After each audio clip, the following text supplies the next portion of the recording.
কক দৈত্যপতি কিবা হেতু মতালে আমাক কিবা কাৰ্য কৰিম সাধন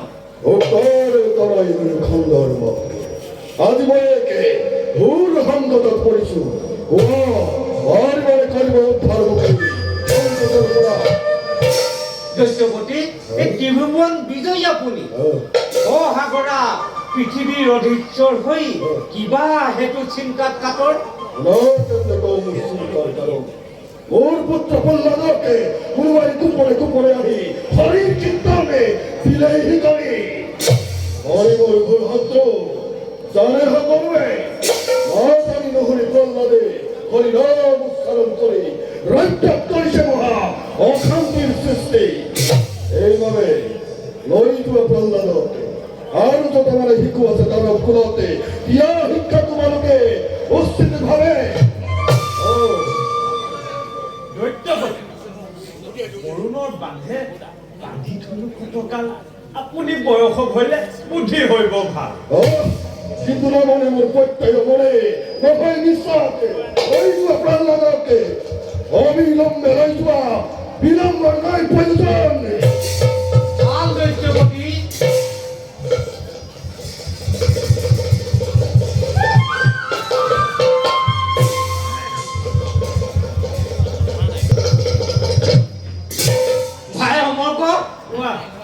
ৰজাক চিন্তিত দেখি কথাটোত সভ্য দিলো হয় পিছে কৰিব নোৱাৰিলে যে এই নিজৰ জীৱনলৈ বিপদ মাতি অনা হ'ব কথাটো বুজিছানে নাই ৰজাৰ আদেশ পালন কৰিবই লাগিব কথাটো বুজিব পাৰিছা নহয় তুমি এই প্ৰহ্লাদ আৰু তেওঁৰ লগৰীয়াসকল এইফালে আহিছে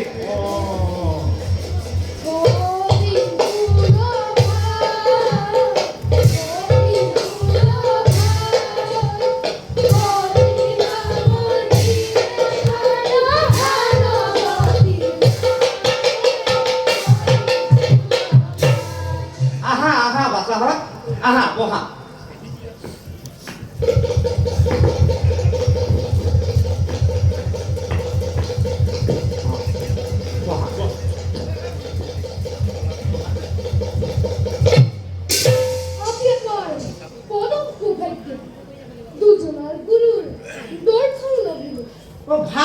ভাল কথা পিছে গুৰুৱে দিয়া প্ৰতিটো উপদেশ মানি চলাটোৱে এই শিষ্যৰ সজ লক্ষণ নহয় জানো মহামানী গুৰুজনাই আমাক হৰিৰ পথত আগবাঢ়িবলৈ উপদেশ দিব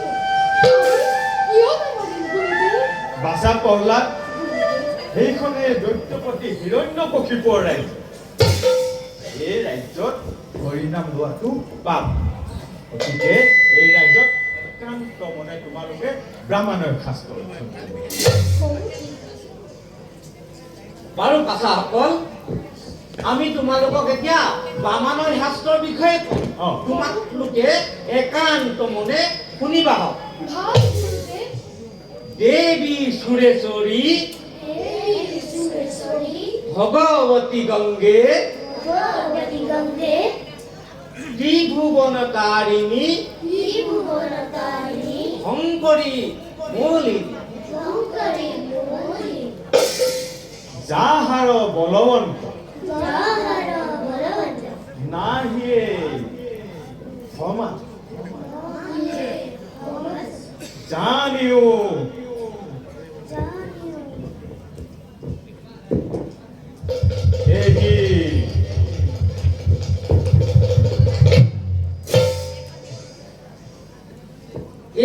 এই কথাকেইটাকে তোমালোকে তিনি শাৰীকৈ লিখা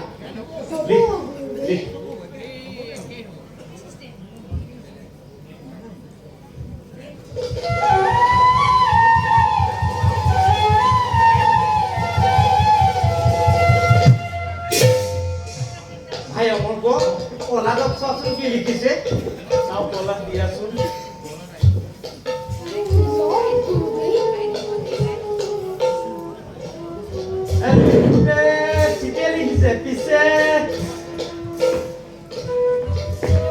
পিছে আৰু কি আমাক বধিব উপক্ৰম কৰিছে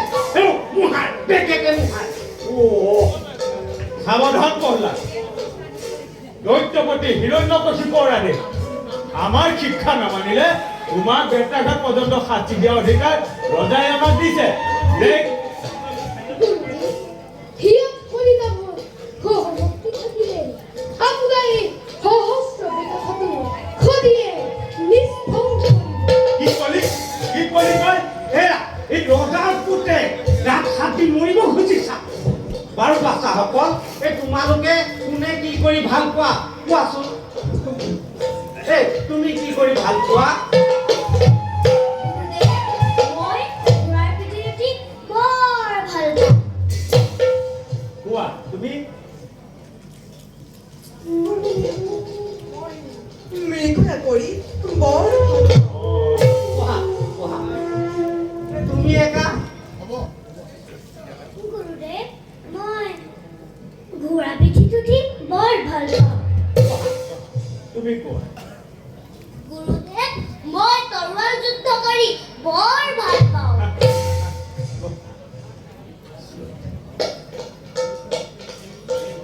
কলা তুমি কোৱাচোন তুমি কি কৰি ভাল পোৱা? গুৰুদেৱ মই হৰিনাম লৈ বৰ ভাল পাওঁ। তই পাগল হলি তই পাগল হলি তই লগতে আমাকো পাগল কৰি হেৰি মানে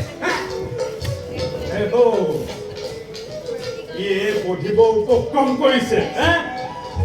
মানুহে বাৰু বাচ্চাসকল এই তোমালোকে এই আমি আহাৰ গ্ৰহণ কৰি আহো।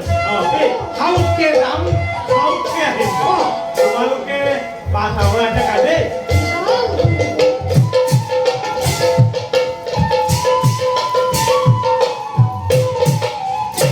প্ৰহ্লাদ, গুৰুদেৱ ক'ত গ'ল? আমি কালিকো নাম শিকি যাওঁ আহা। হৰিনাম গাবলৈ গৈ এবাৰ কিন্তু গুৰুদেৱে খং কৰে বুলি বেয়া লাগে। গুৰুদেৱহঁত অহাৰ আগতে বন্ধ কৰি দিবা। চোৱাচোন গুৰুদেৱ পোৱাতে কিমান দূৰ পালেগৈ।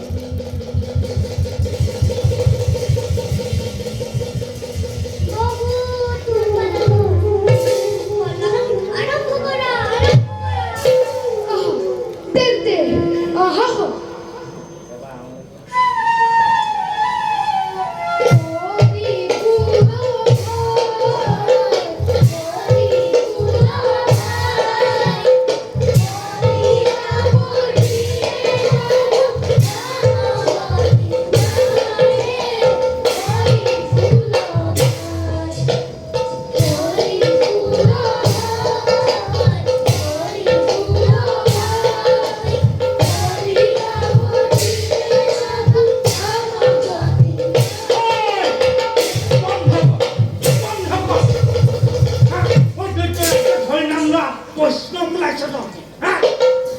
আৰু ভাই অমৰক তুমি মই নহয়, মানে ইহঁতক ইমানতে সেই ৰজাৰ ওচৰত গোটাই দিয়াই ভাল হ'ব। এই, লৈ যোৱাহে কথা হয়।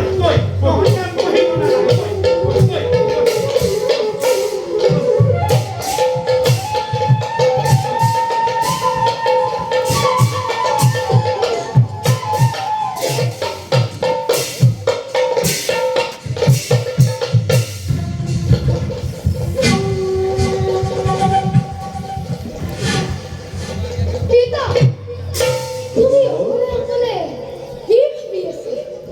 প্ৰহ্লাদ আচোন বাছা তই মোৰ কাষ চাপিয়া বাছা কচোন বাছা গুৰুৰ গৃহত থাকি বাৰু তই কিনো পাঠ শিকিলি অতি সহজ পিতা বাছা গুৰু তেন্তে স্থিৰ কৰিলে শ্ৰৱণ কীৰ্তন স্মৰণ বিষ্ণু অৰ্চন আৰু পদক্ষেপ আৰু পিতা দাস্য সাহিত্য বন্ধ বিষ্ণু পৰিমা দেশৰ ভক্তিৰ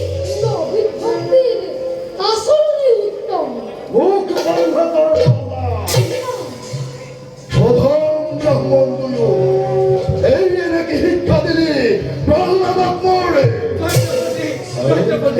মাৰিলেও মাৰক কাটিলেও কাটক এটি কথা নকৈ নোৱাৰো অতিকে অবাধ্য এই প্ৰহ্লাদ কুমাৰ যিমানে কৰিছো হৰিনাম নল'বলৈ সিমানে হৰিনামতহে মগন পিতা জানো ব্ৰাহ্মণৰ কথা সত্য পিতা গুৰুজনাৰ কথা অসত্য বুলি কওঁ কেনেকৈ প্ৰহ্লাদ তাৰ কৰি যি সত্য তেওঁ ভগৱান প্ৰহ্লাদ অসত্য বুলি কওঁ কেনেকৈ নিজৰে পুত্ৰ বুলি বহুতো অপত্য স্নেহ ধৰিত্ৰকে পুত্ৰ বুলি শিশু বুলি ব্যৱহাৰ কৰিছো সকলো উচ্চাৰণ আৰহে আখণ্ডৰ নামে অধম ব্ৰাহ্মণটোৱে উপকল্প নাই ভাবিছিলো দুইজনে উপযুক্ত বুলি এতিয়াহে বুজিব পাৰিছো অপদক্ষ দুইজনে এই তোৰ হত্যা মনে সন্মুখৰ পৰা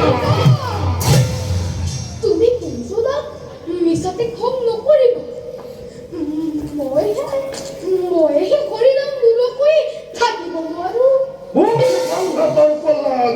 নালাগে শুনাব তই মুখেই হৰিৰ মহিমা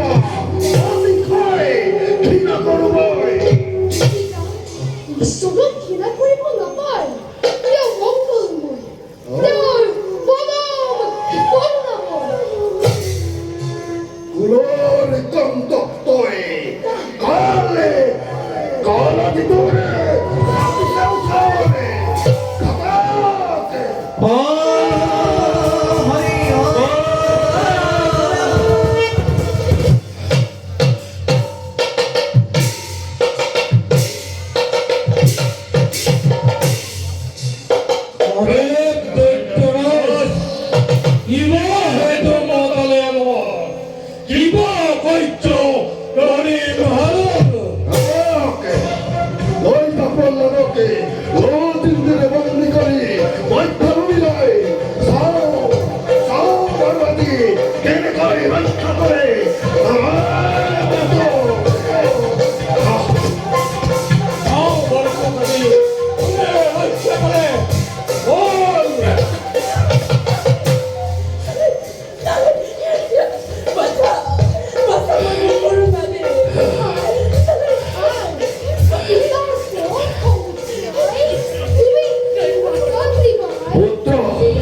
পানীত পেলাই দিলো